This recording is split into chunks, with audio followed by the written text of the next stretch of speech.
puede variar. Y me refiero a que la variación no va a estar solamente en el número de ítems que se le presentan al sujeto, sino con relación a los alcances que se tienen en función a las características también de la población al cual se está aplicando. Así es que en algunos casos los puntos de corte para detectar, por ejemplo, la demencia, la puntuación del mini mental no siempre va a ser determinante. ¿Qué quiere decir? Que para algunos trastornos conductuales o procedimentales en las personas, el mini mental, si bien es cierto, puede llegar a servir de una manera muy buena para conocer o comprender cómo se están llevando a cabo ciertas acciones en esos 5 puntos anteriores, no siempre va a ser exactamente la misma y sobre todo que algunas veces tenemos que utilizar ensayos clínicos un poquito más precisos. Ojo, la interpretación del resultado de este instrumento se debe hacer por un profesional. En este caso, cualquiera que esté dedicado al campo de la salud, sobre todo a nivel hospitalario o prehospitalario, debe de tener una buena relación con su entorno, puesto que hay algunos factores que la misma escala por sí misma no considera, como los factores clínicos o de algún tipo de trastorno específico que se esté trabajando, como también algunos aspectos sociodemográficos que tienen que ver con cuestiones de educación o alcance educativo, ¿vale? En función a eso, nosotros te habíamos expuesto este material. Ajá. De hecho, ya está, ustedes lo tienen en su carpeta. Y cómo se evalúa por cada una de las áreas. ¿Ok? En la parte final es en donde vienen los puntajes. De 27 o más se considera normal, 24 menos sospecha patológica, de 12 a 24 deterioro y de 9 a 12 demencia. ¿De acuerdo? Estos son los ítems, pero este está basado en el sistema Feinstein. ¿Ok? Este otro que tenemos acá, que es generalmente el más utilizado, da como resultado una suma de total de puntos. Y al final de allí, de acuerdo a esos del 1 al 6, una puntuación máxima de 19 y de 13 a menos ya sugiere un déficit cognitivo. ¿Hasta ahí estamos de acuerdo? Ahora, para hacer algún tipo o nivel de intervención también es necesario desarrollar otro tipo de cuestionarios a la par. Aunque no siempre los rasgos característicos de la población van a ser compartidos de la misma manera. ¿Ok? Este es el mini mental. Son los 6 ítems.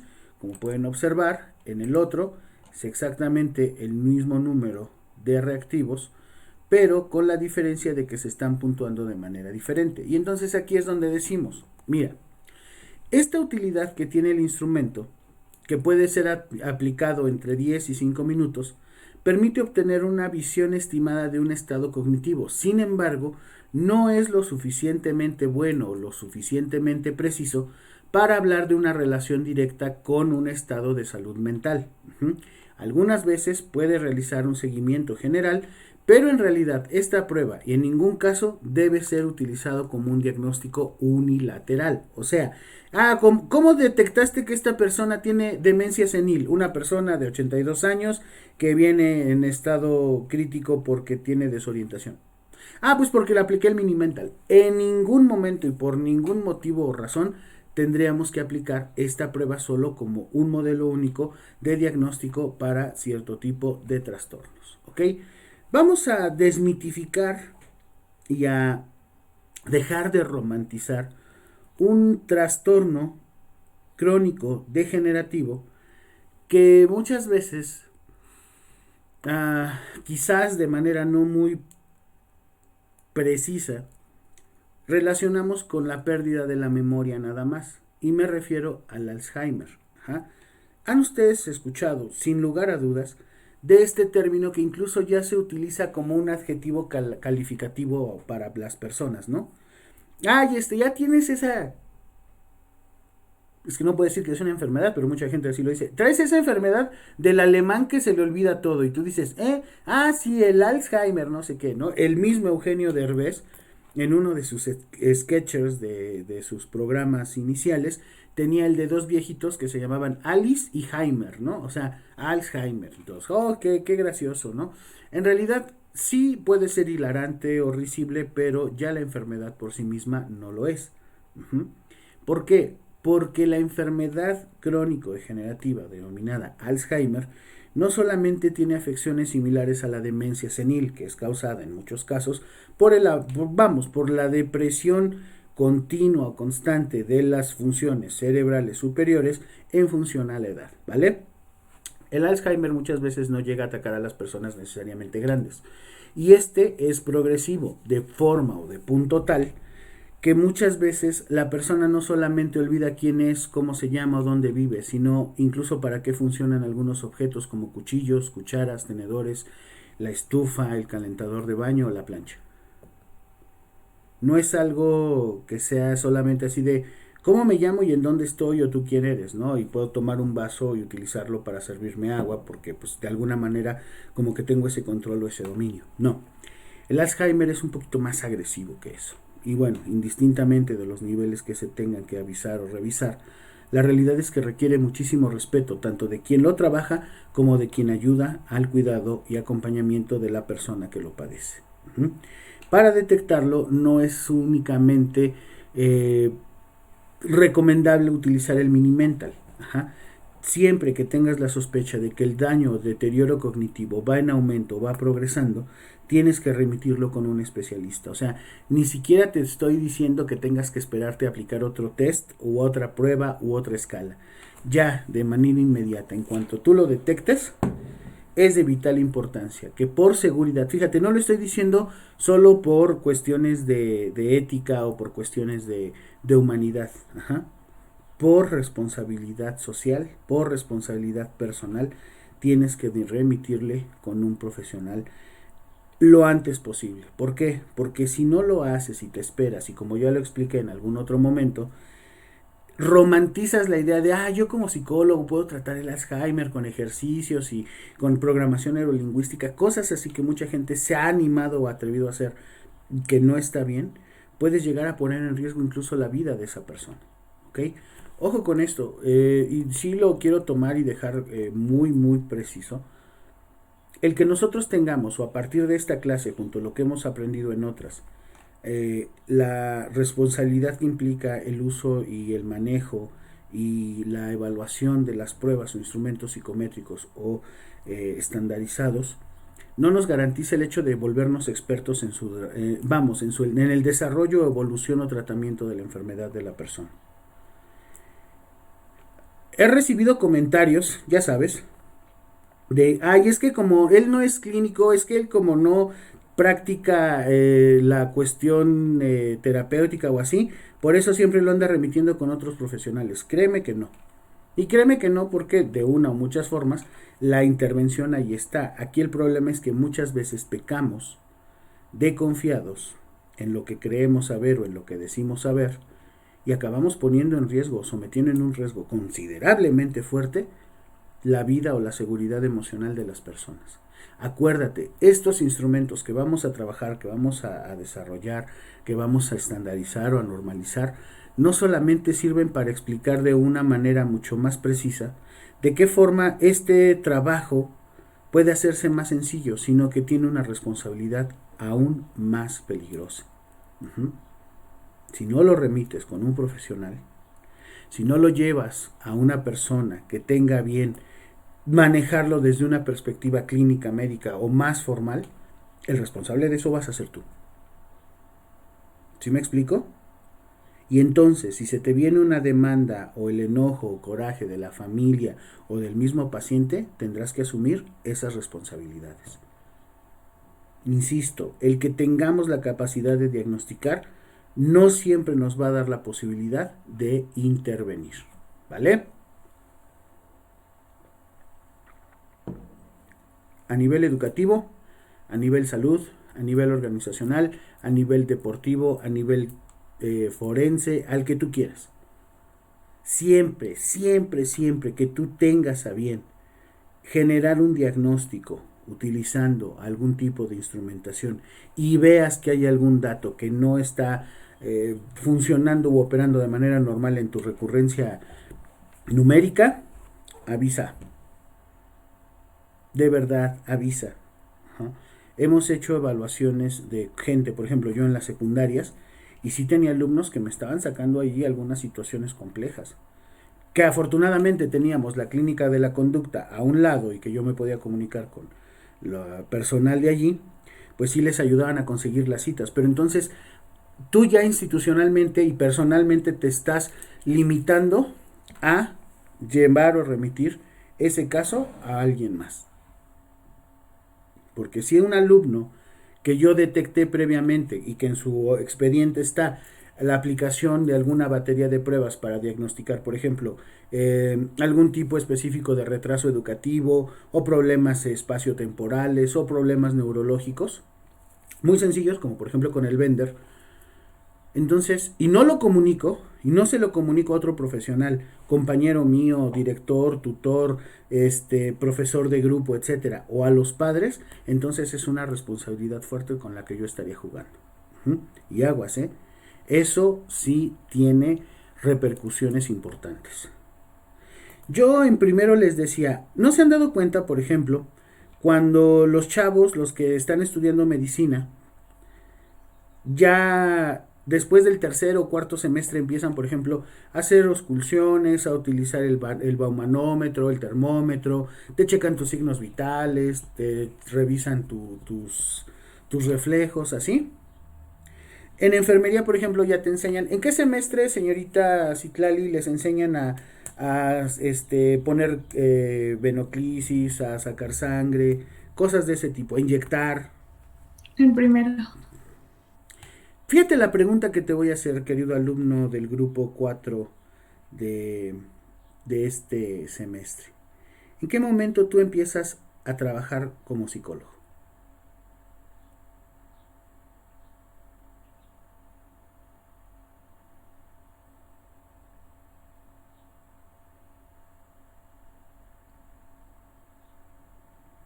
En primero, cuando empiezas a decir depende, o cuando empiezas a seguir páginas como memes psicológicos o así.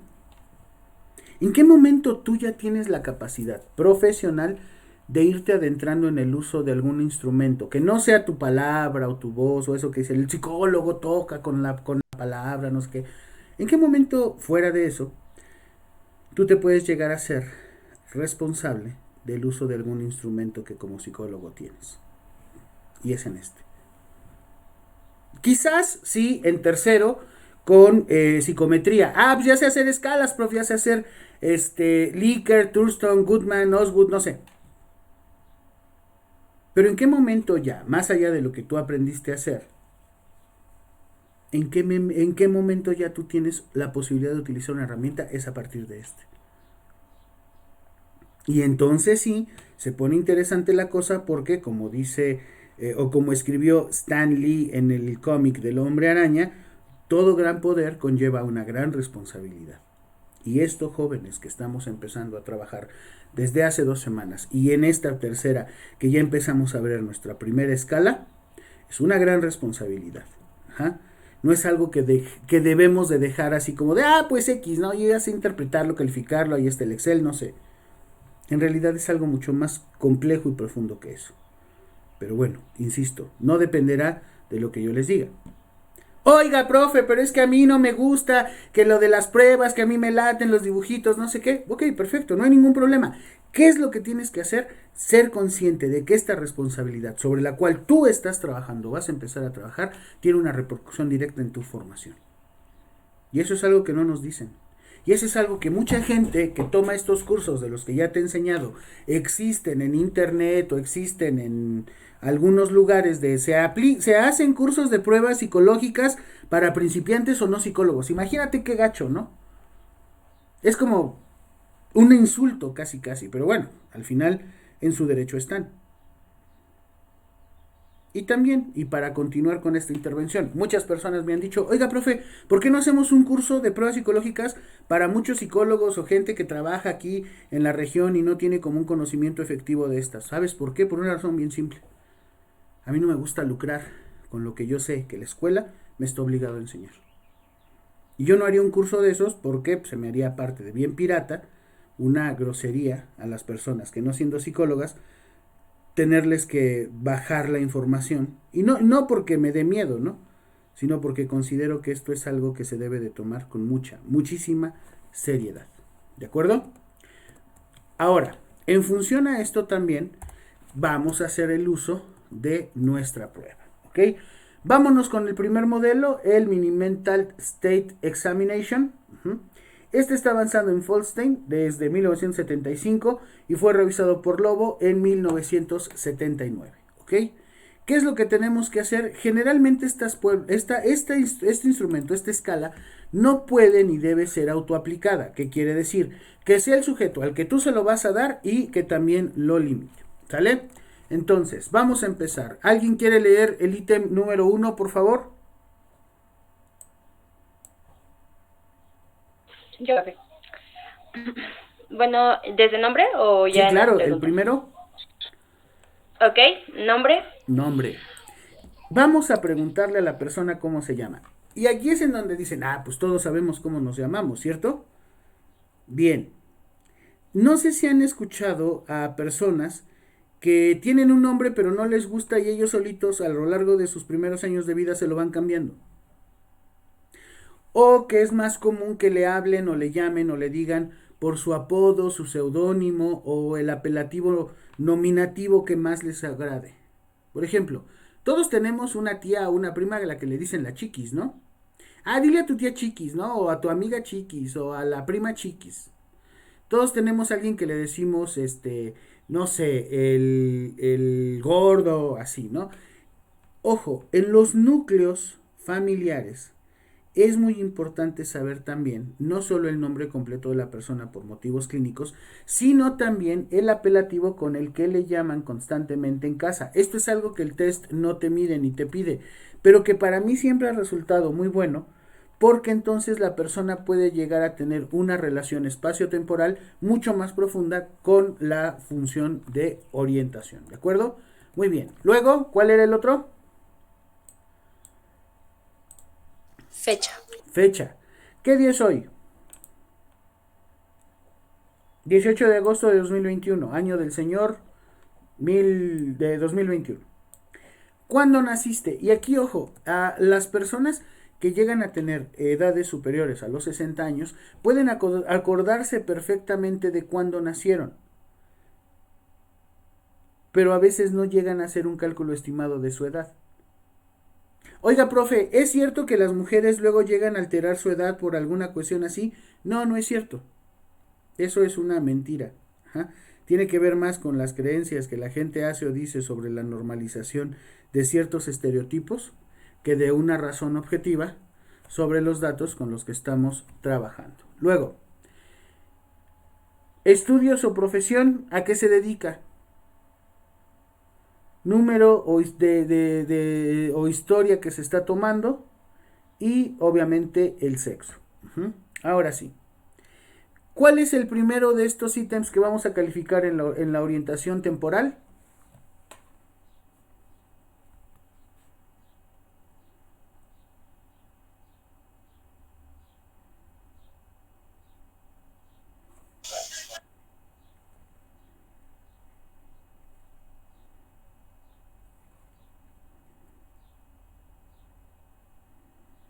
¿En qué año estamos? ¿En qué año ¿En qué estamos? estación? Pero, ¿En oiga, qué día? profe, ¿ya se dio cuenta de que eso tiene que ver con la fecha y con su fecha de nacimiento? O sea, ya hay tres ítems, la fecha, bueno, no ítem como tal, pero dato, fecha, fecha de nacimiento y el año en el que estamos, en donde ese dato se puede o se llega a repetir. Bien, excelente si lo notaste. ¿Por qué? ¿Quién me dice?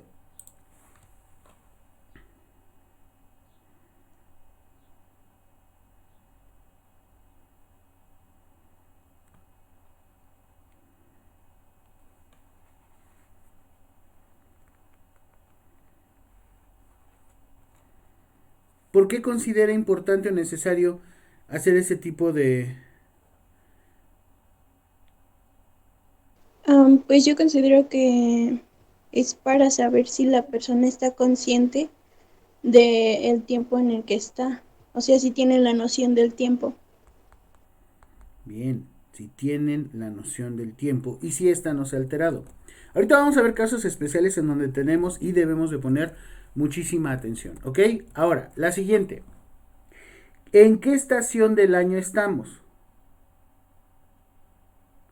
¿Cuáles son las estaciones del año?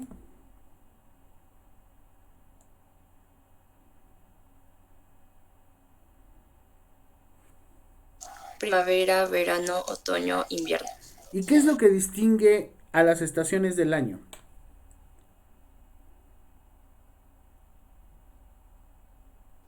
Los cambios de clima y las Bien, temperaturas. excelente.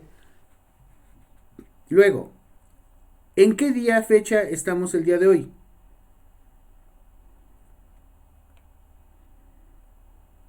18 de agosto.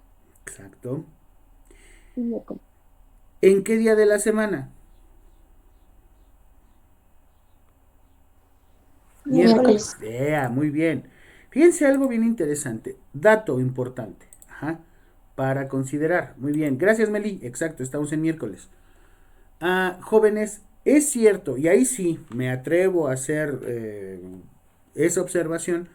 Generalmente cuando tú aplicas este tipo de instrumentos con la solicitud de información que se te está presentando en los meses de enero, perdón, los meses de enero, en el mes de enero, es probable que haya dudas o titubeos en función al año. Te pongo el ejemplo de la primaria o de días anteriores. Terminábamos el año 2020 en mediados de diciembre, ¿cierto?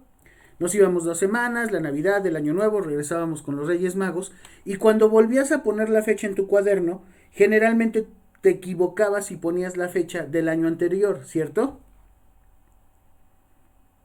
Sí. Cierto. O algunos menos avispados decíamos, ching, todavía estamos en el 2021, ¿no? Déjalo corrijo. No, espérate, no, ya es 2022. Entonces, sí hay una situación ahí en donde tendríamos que ser un poquito observadores o tener cuidado en la manera en la que obtenemos esa información de ese dato, ¿ok? Luego, si la ubicación u orientación temporal se encuentra en un buen nivel, vamos a tener 1, 2, 3, 4, 5 puntos. Ajá. Si no contestó bien, titubeó o dudó, lo vamos a dejar en 0 y lo vamos a anotar acá. Luego, la orientación, ubicación espacial. ¿En dónde estamos? ¿Ok? Ítem siguiente, ¿cuál es? El primero de orientación espacial. ¿En qué hospital o lugar estamos? ¿En dónde estamos? Bueno, pues estamos en la clínica de atención múltiple de la delegación Gustavo Madero, ¿no? De la alcaldía Gustavo Madero. Ok. ¿En dónde estamos? Pues nos encontramos en este momento en el laboratorio de pruebas de la Escuela Superior a Totonilco de Tula. Ok, muy bien. Ahora, ¿en qué piso, planta, sala o servicio nos encontramos? Por ejemplo, si nosotros estamos aplicando esta escala en la ESAT, pues va a ser muy difícil que las personas que vayan, si no son alumnos, nos digan, pues me parece que están en el módulo C porque, pues yo supongo que de izquierda a derecha está el módulo A, el módulo B y este por lógica debe ser el módulo C. Generalmente, jóvenes, y para que este instrumento también tenga un poquito de más certeza y utilidad del resultado, siempre que se recibe a la persona, que sé que no necesariamente tienen que ser ustedes, sí es importante pedirle a la persona que les recibe o que les da la entrada, que les diga en qué lugar, en qué área, en qué salón, en qué número de aula, en qué número de edificio se va a hacer el proceso. Ejemplo, imagínate que yo llego al ESAT, yo nunca he ido al ESAT, la señorita Edith Nayeli me cita porque me va a aplicar una serie de pruebas de acuerdo a algún tipo de interés que tenga. Llego y lo primero que me recibe son 2 perros grandotes ahí bien hambrientos todo el tiempo. ¿Cierto? Luego me recibe un guardia y me dice, hola, buenas tardes, ¿a dónde va a pasar o a quién busca? Vengo a buscar a la señorita Evelyn y me pidió que le viniera a contestar unos instrumentos porque me va a hacer una evaluación. Muy bien, déjeme revisar. Por favor, pase al módulo C, al fondo, a la izquierda, primera escalera, sube y en el tercer salón ahí se encuentra la señorita. Ok, muchas gracias. Entonces sí, ya cobra sentido cuando tú le preguntas a una persona en qué piso, sala, aula, servicio, local nos encontramos. Y ojo, ahí ya no nada más estás evaluando la orientación espacial, también estás evaluando la capacidad de retención de memoria que tuvo la persona en función a una instrucción básica que se le dio. ¿De acuerdo? ¿Dudas, preguntas, aclaraciones, comentarios hasta aquí? No, profe. No, profe. Porque si hay una bronca bien curiosa. Cuando te gana la dinámica o cuando te gana la flojera, tú ya nada más aplicas el instrumento como está escrito o como está descrito. Y si la persona, imagínate, nadie le dijo, solo se pasó y te dice, no, no sé en qué piso estamos. Uy, no, pues 0, señor. Oiga, ¿en qué lugar estamos de esta escuela, de este hospital, de este instituto? Pues en un salón, ¿no? Uy, no, 0, señor, no, no. Tiene que decirme que estamos en el laboratorio de pruebas de la ESAT. Entonces, hay que ser muy conscientes en la manera en la que estamos haciendo, bajando y sobre todo compartiendo la información desde la entrada, ¿ok? Sobre todo con este tipo de instrumentos, ¿vale? Luego, ¿en qué pueblo, ciudad, localidad nos encontramos? Si yo estoy en la Escuela Superior de Atotonilco de Tula, ¿estoy en Atotonilco?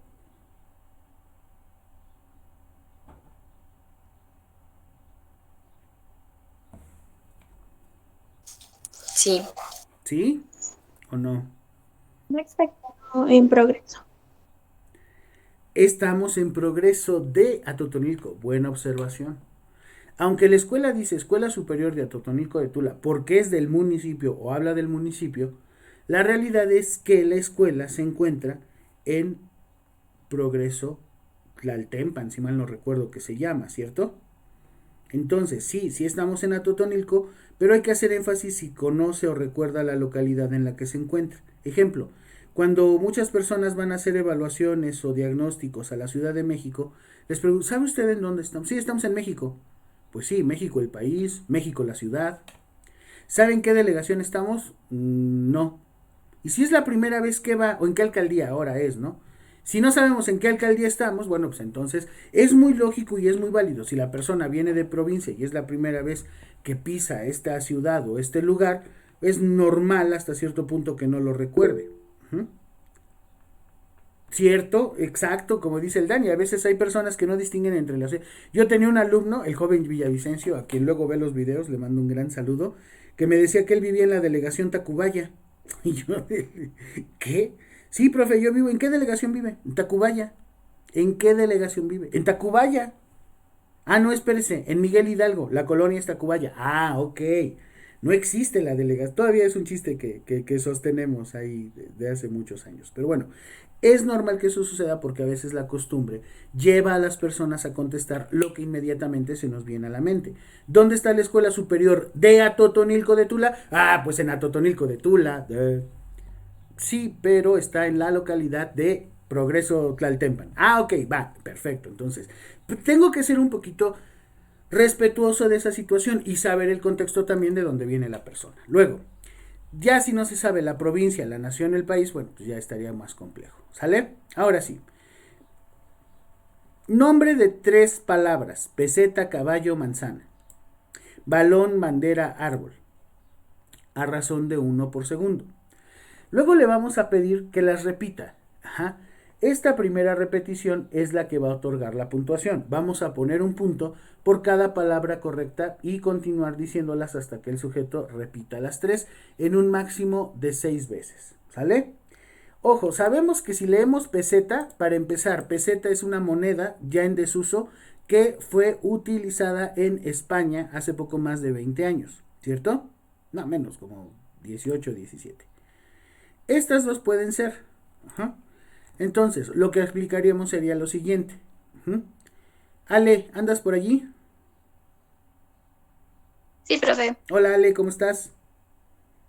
Bien, profe. ¿Y usted? Vientos, excelente. Bien, aquí andamos. Ale, te voy a decir 3 palabras, ¿sale? Y después las vas a repetir, ¿ok? Sí, profe. Sí. Balón, manzana y caballo. Balón, manzana y caballo. Bien, en este caso, al atinarle al balón, manzana y caballo, pues yo le estoy poniendo un punto por cada una. Por lo tanto, el puntaje máximo referido es de 3, ¿cierto? Hagámoslo diferente. Me dices unas 2 palabras, pero una no. A ver, Ale, te voy a decir 3 palabras y te voy a pedir de la manera más atenta que después tú me las repitas. ¿Sale? Manzana, árbol, caballo. Manzana, árbol, caballo. Ok. Y entonces, pensando que una de ellas no la dijo bien, le voy a decir, a ver, te falló una. Obvio no le tengo que decir cuál, ¿no? ¿Me puedes volver a repetir las palabras? Ale. Manzana, árbol, caballo. Ah, ok, esa era la que tenías mal, ¿cierto? Y entonces ya le vamos a dar una puntuación. Si me tardo 6 veces, o me tardo, perdón, utilizo más de 6 veces, entonces voy a restarle puntos. Ajá. Y va a quedar no en el máximo que es 3, sino puede quedar en 2 o a veces hasta en 1.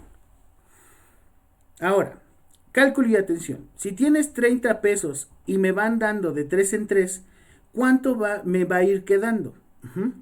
Fíjate, si tengo 30 pesos y me va dando de 3 en 3, o sea, si tú tienes 30 pesos y me vas dando de 3 en 3, ¿cuántos te van a ir quedando cada vez que tú me des 3?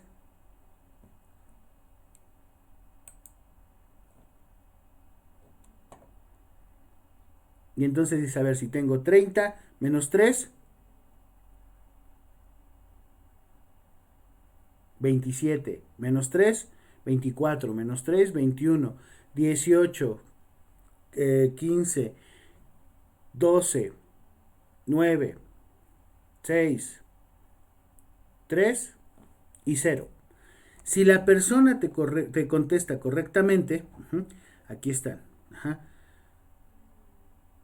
30, 27, 24, 21, 18. Vamos a otorgarle un punto. Pero, ojo, entonces, si no es capaz de responder la prueba, vamos a pedirle que deletree la palabra mundo al revés. Osiris, Marlene, ¿andas por allí? Sí, profe. Deletréame la palabra mundo al revés. Mundo. O-D-U-N.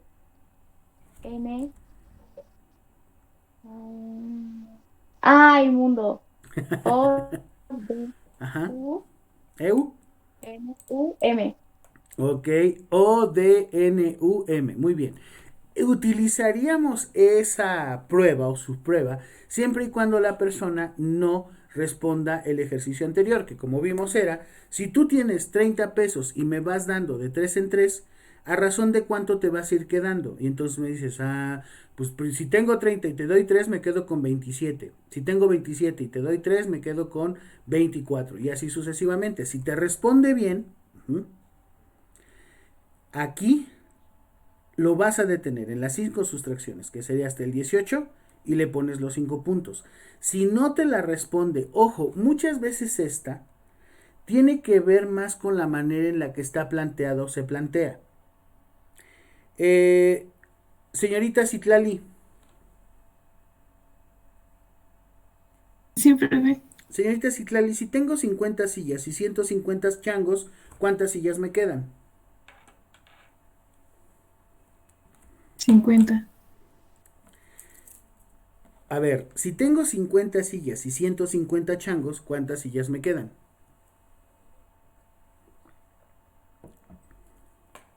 50, ¿no? Si tengo 50 sillas y 150 changos, se lo voy a explicar. Ojo, no es lo mismo decirlo que leerlo.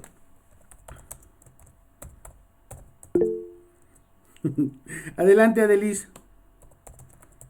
Pues podría ser ninguna silla porque sienta 50 changos.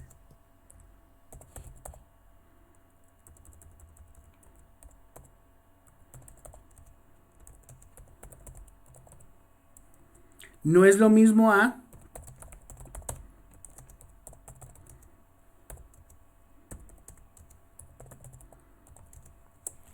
¿Cierto? Fíjense fíjense, digo, esto es a lo mejor hasta de risa, de chiste, juego de palabras, lo que tú quieras, pero encierra un significado bien interesante para nosotros que ahora estamos estudiando estos test psicológicos proyectivos. No es lo mismo, señorita Citlali, decir, si tengo 50 sillas y en esas 50 sillas siento a 50 changos, ¿cuántas sillas me quedan? 3. Ninguna. Ninguna, correcto. ¿Por qué? Pues porque las 50 sillas fueron ocupadas por 50 changuitos. Pero si yo le digo, si tengo 50 sillas y 150 changos, ¿cuántas sillas me quedan? Pues usted diría, pues 50 sillas, porque el número de monos no es un factor que determine el número de sillas que tiene. ¿Sí me explico? Aunque parece chiste y parece así como de, no manches, es una... De verdad, fíjate cómo dice aquí. Usted misma, ¿me puede ayudar a leer este ítem? Si tiene 30, sí, ese, ¿verdad? Sí. Si tiene 30 euros y me va dando de 3 en 3, ¿cuánto le va quedando? Detenga la prueba tras 5 sustracciones. Si el sujeto no puede realizar esta prueba, pídale que deletree la palabra mundo al revés. Imagínese que fuera el ítem. Si tengo 50 sillas y 150 changos, ¿cuántas sillas me quedan? Y usted 2 veces me dijo 50. Entonces, ¿hubiera sido necesario que le pidiera que me deletreara la palabra mundo?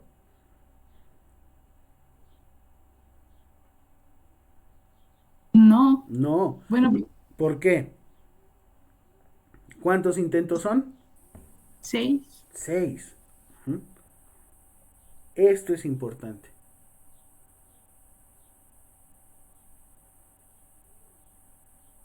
Hasta aquí. ¿Tenemos alguna duda, alguna pregunta o algún comentario? No. ¿Todo claro? Profe. Fíjense cómo de repente, esta escala debe estar bien fácil, porque seguramente, pues nada más es de sumar los 30 puntos si los tiene o no. Ajá, ahorita. Esta prueba, sin duda alguna, representa una cantidad importante de atención y sobre todo de interacción con las medidas y los sistemas que debemos de trabajar. ¿A qué me refiero? Fíjate la siguiente. Ya vimos entonces el recuerdo referido, lenguaje, denominación,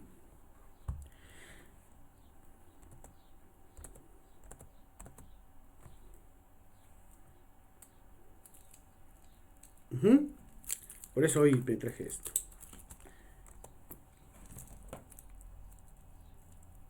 Ari, ¿andas por allí? Sí, profe. Ari, ¿qué es esto?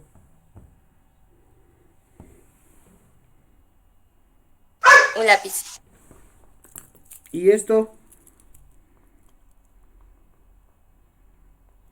Un reloj. Ok.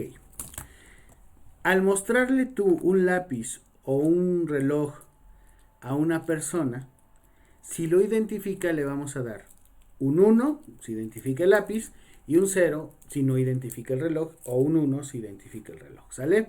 Repetición. Pídele que repita la frase ni sí, ni no, pero, ni pero. Carly, ¿andas por allí? Sí, profe. A ver, Carly, repita después de mí. Ni sí, ni no, ni pero. Ni sí, ni no, ni pero. Muy bien. Al poderla repetir, le vamos a dar un punto. Órdenes. Pedirle a alguien la siguiente orden.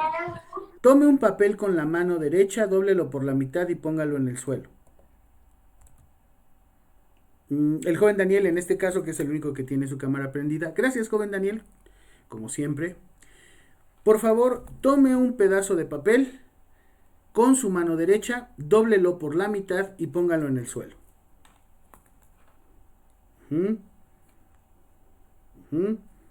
Excelente, muy bien. Al joven Daniel le vamos a poner un punto porque tomó el papel con la mano, dobló el papel por la mitad y lo pudo poner en el suelo, ¿cierto? Ahí le vamos a poner un punto. Lectura.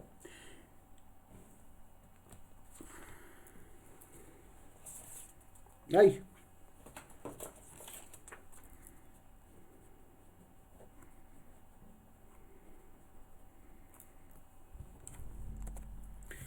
Valerie, ¿andas por allí?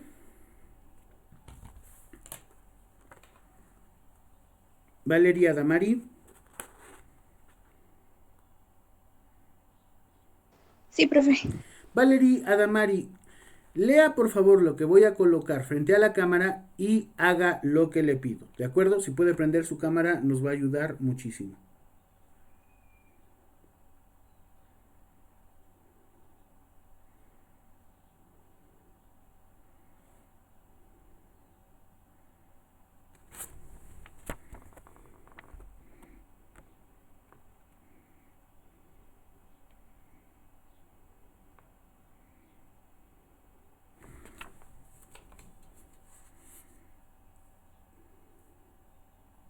Ay, es que ya no se vio. Ah, ahí está, ahí está. ¿Lista?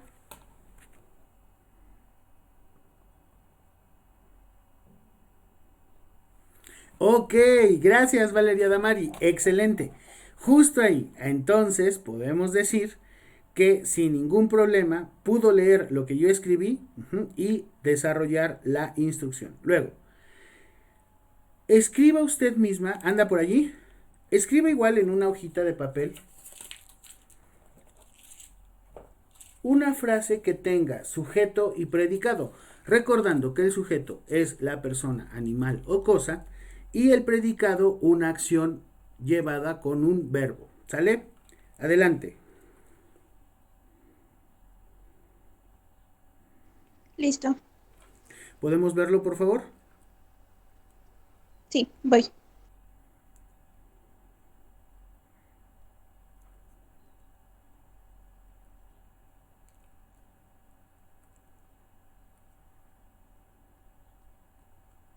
Ah.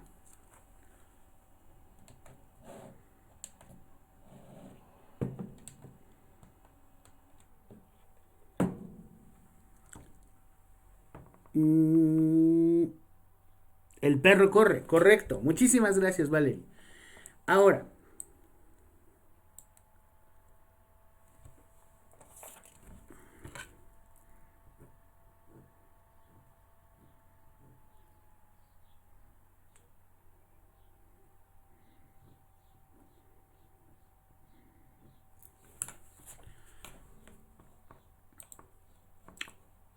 señorita Ariadna, ¿anda por allí? Sí, profe. Ari, mira lo que puse aquí. Son dos pentágonos y están unidos entre sí. ¿Serías tan amable de repetir este dibujo y mostrárnoslo a la cámara? Sí, profe.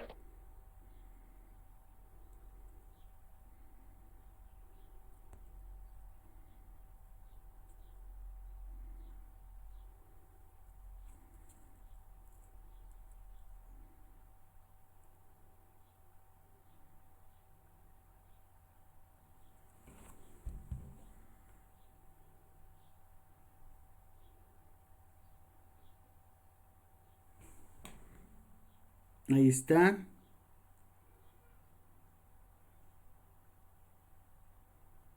Bien, excelente, excelente. Gracias, Ari, muchísimas gracias. Ahora sí, nosotros entendemos que bajo esta condición, el que pueda copiar ese dibujo que yo le presenté, puede darle un punto. ¿Sale?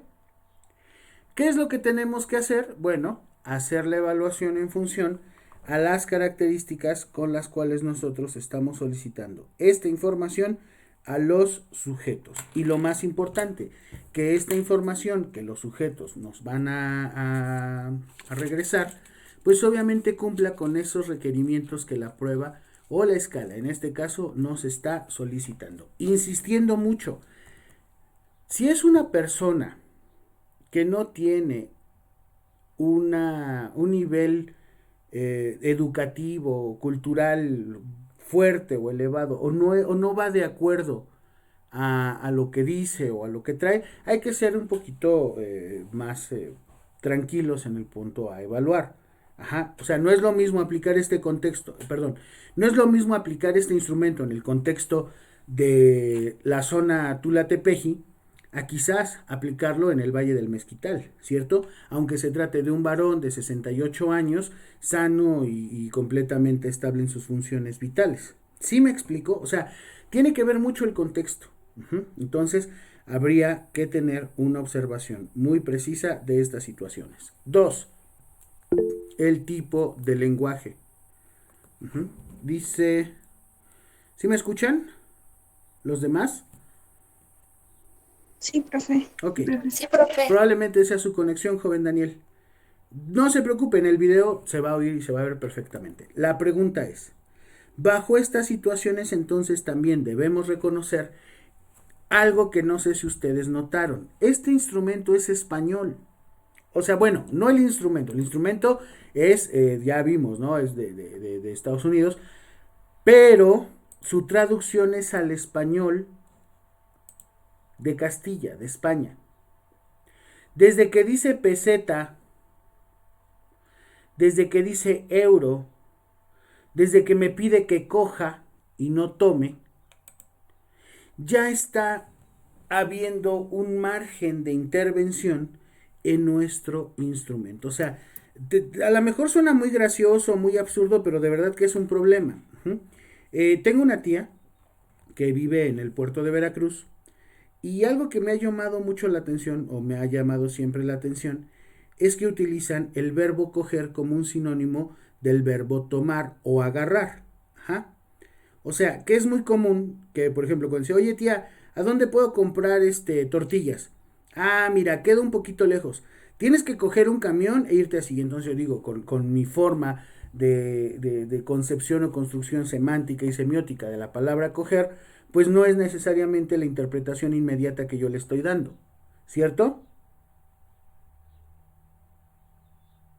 Le dice un día a un muy querido amigo mío, don Javier, porque estaban hablando de cuestiones de la vida y así, ¿no? Y mi tía hablaba de la importancia de siempre confesarse, porque, bueno, mi tío es monja, ¿no? Y decía, no, pues siempre hay que confesarnos, porque no sabes qué pueda pasar si un día la muerte te coge de improviso. Y entonces este cuate de la Ciudad de México, chilango a más no poder, le dice, pues con que solo me lleve me doy por bien servido. Y entonces ella no lo entendió, o sea, dijo, ¿cómo? O sea, no, a eso me refiero. Entonces, sí hay ciertas circunstancias que debemos de modificar y que, ojo, deben estar relacionadas íntimamente con el proceso evaluativo que nosotros estamos llevando. ¿De acuerdo? ¿Dudas, preguntas, aclaraciones hasta aquí? ¿Todo bien? Sí, profe. Bien. ¿Qué es lo Sí, que profe. sucede ya que tenemos estos datos? Lo único que resta es sumarlos. 5, 5, 3, 3, 5, 5, 3 y 9. Más el último que da 3. Al final, pues es bien sencillo. Lo que vamos, aquí no te está diciendo, a diferencia de cómo tienes que sacar la sumatoria total. Pero a ver, es bien sencillo. Nosotros debemos de observar lo siguiente. Este instrumento tiene máximos, ¿ok? Si alguien me puede ayudar a hacer la cuenta, mucho se lo voy a agradecer. 5 más 5, 10, más 3, 13, más 5, 18, más 3, 21, más 9, 30, más 3, 33. ¿Ya vieron? Aquí te está dando un total de 30 y acá en el otro te está dando 33. Ojo, si tú te vas con lo que dice la presentación, de que es un máximo de 30 y que cada factor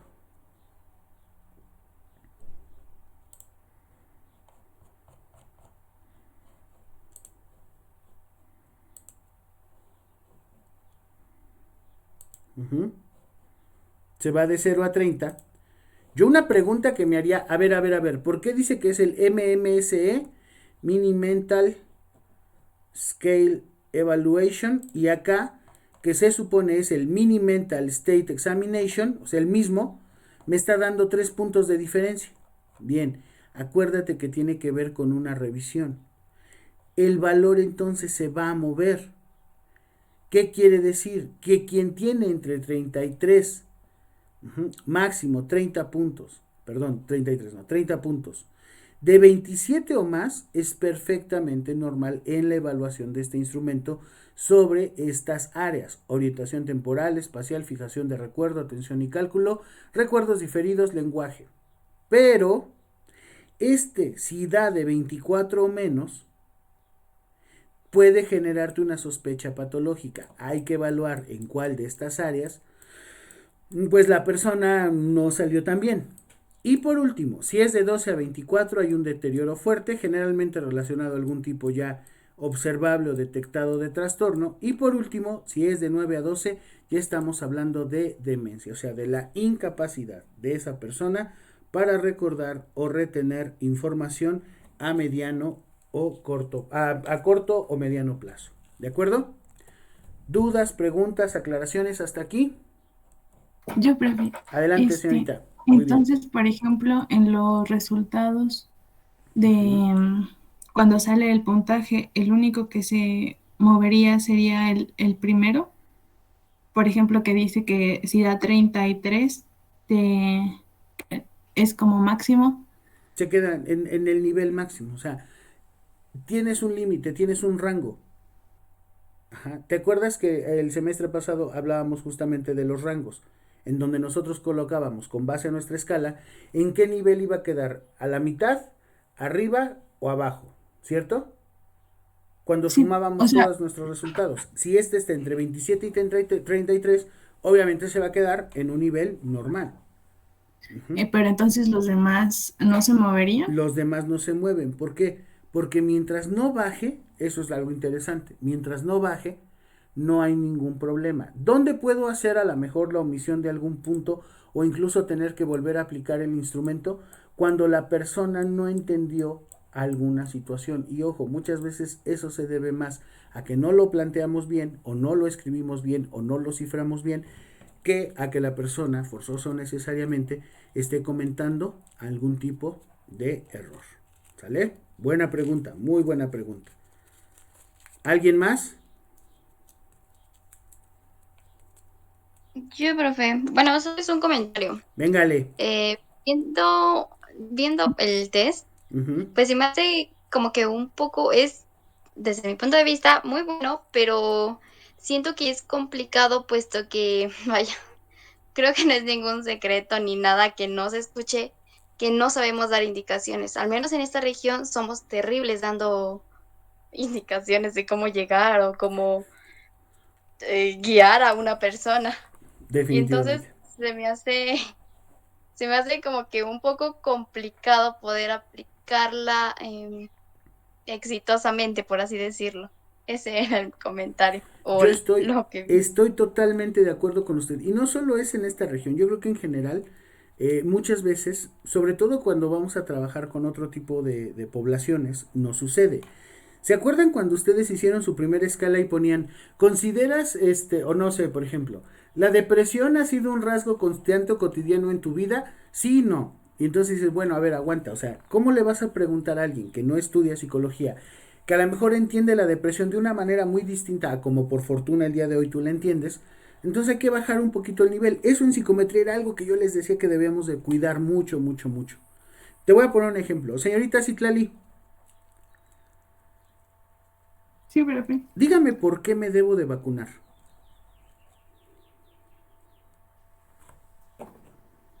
Porque es algo beneficioso para su salud. La vacuna es una forma de prevenir Ujú, la enfermedad. ujú. Esto nos evitaría tanto costo como deterioro en su cuerpo, además de que protegería a sus seres queridos, sus hijos, su esposa, sus familiares. Entonces es muy importante que nosotros tengamos esa conciencia de que al vacunarnos no solamente nos estamos protegiendo a nosotros, sino que estamos protegiendo a nuestros seres queridos. Muy bien, muchísimas gracias. Venga, póngamela. Ahora, usted misma, ¿cómo le dice a un niño de 8 años, 10 años, no me acuerdo cuál es la última, que es importante que se vacune o que se deje vacunar? Ay, es muy difícil. Venga, ¿por qué? Porque, pues, generalmente las mamás les meten miedo cuando le dicen, se portan mal, entonces le dicen, si no, la enfermera te va a vacunar. Entonces, o te van a poner una inyección. Entonces, a veces los niños llegando ahí, o sea, ya tienen miedo. Pero hay algunos que dependen porque, por ejemplo, hay algunos niños que han sido enfermizos, entonces ellos ya saben y ya se ponen o sea, ya saben que los van a vacunar y no hay ningún problema. Entonces no hay necesidad de convencerlos. Bien, excelente. Y usted acaba de decir algo bien importante, es muy difícil. ¿Por qué? Porque si tú le dices a un niño, mira, tienes que vacunarte porque después va a salir más caro que tú te enfermes y pues obviamente eso va a repercutir en la economía familiar. El niño te va a decir, ¿qué? ¿Y a mí qué me importa? A mí no me vacunes. Ah, no lo entiende. O sea, tú me dices, vacúnese porque sale más caro que no se vacune. Y ja, sí tienes razón, venga el líquido. Porque hay un interés que por mi edad, por mi situación económica, personal, familiar, tal, pues obviamente yo reconozco y digo, no, pues sí. En un niño no. A un niño si le dices, mira, es que económicamente hablando va a haber un decremento de la capacidad de acumulación de bienes si es que te enfermas y te tienen que internar. Y el otro decir, ¿qué? No, a mí no me inyecte. Pero si tú le dices eso, a ver, mira, esto es por tu bien y esto va a curarte y va a matar los bichos que viven en tu cuerpo, lo cual sabemos no opera como tan así. O sea, no llega la vacuna y se come a todos los animales malos, ¿no? O sea, pero se lo dices o se lo explicas de forma tal que lo intente, o que lo altere, o que lo permita, pues obviamente eso va a permitir que entonces se haga la acción que se busca. Es exactamente lo mismo con muchos instrumentos. Y miren que ahorita apenas estamos con el primero y ya salió el ejemplo. Hay que bajar el lenguaje. No bajarlo a hacerlo como veíamos con las estrategias de la manipulación de Noam Chomsky. O sea, no hay que hablarles a la gente como si fueran criaturas de corta edad. No, hay que explicarles en función al nivel en el que se encuentran. Claro, asertividad y persuasión, por supuesto, pero sobre todo un buen manejo del lenguaje.